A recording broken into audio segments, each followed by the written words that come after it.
સૌપ્રથમ ડાયમંડને ક્લીન કરી અને એડિટિવ લાઇટ સ્ટાર્ટ કરવાની. ત્યાર પછી ડાયમંડને આખી સ્ક્રીનમાં દેખે એટલો ઝૂમ કરીને બધી સાઈડ ચેક કરી દેવાનું. સૌપ્રથમ પહેલાં ફેસેટથી ઇન્ક્લુઝન જોવા માટે એને ઝૂમ કરવાનું. એને પછી ઇન્ક્લુઝન અંદર જવા માટે ફોકસ અંદર જવાનું, પછી ઇન્ક્લુઝનને ફોકસ કરવાનું. અંદર બહાર જવાનું એટલે ઇન્ક્લુઝન ફોકસ થશે. ત્યાર પછી ઝૂમ આઉટ કરી અને બીજી ઇન્ક્લુઝન જોવા માટે સાઈડ પર જવાનું અને એને ઝૂમ કરી અને અંદર જવાનું એટલે ઇન્ક્લુઝન ફોકસ થશે એ બીજી ક્રિસ્ટલ.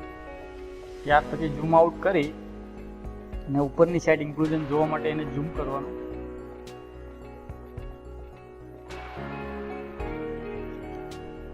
ઝૂમ કરી અને અંદર જાય અને ઇન્ક્લુઝન ફોકસ કરવાનું એ ક્રેક.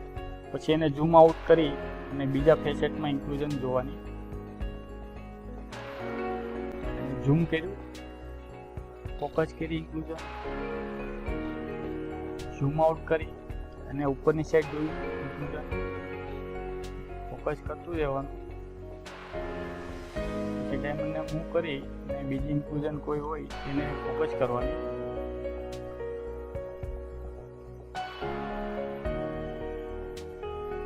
ક્રેક છે,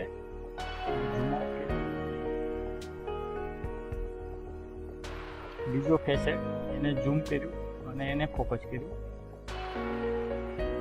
અહીંયા તમને ક્રેક દેખાશે. અને પછી ઝૂમ આઉટ કર્યું. પછી બીજા ફેસેટમાં જવાનું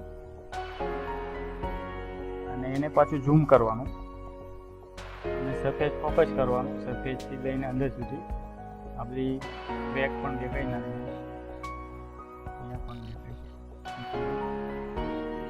ઝૂમ આઉટ કરી ઉપરની સાઈડ જોઈ લો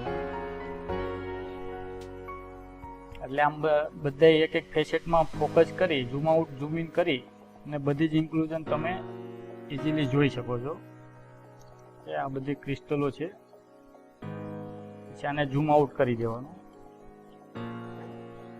પછી ડાયમંડને તમે વિડીયો પણ આની લઈ શકો, ઇમેજ પણ આમની લઈ શકો.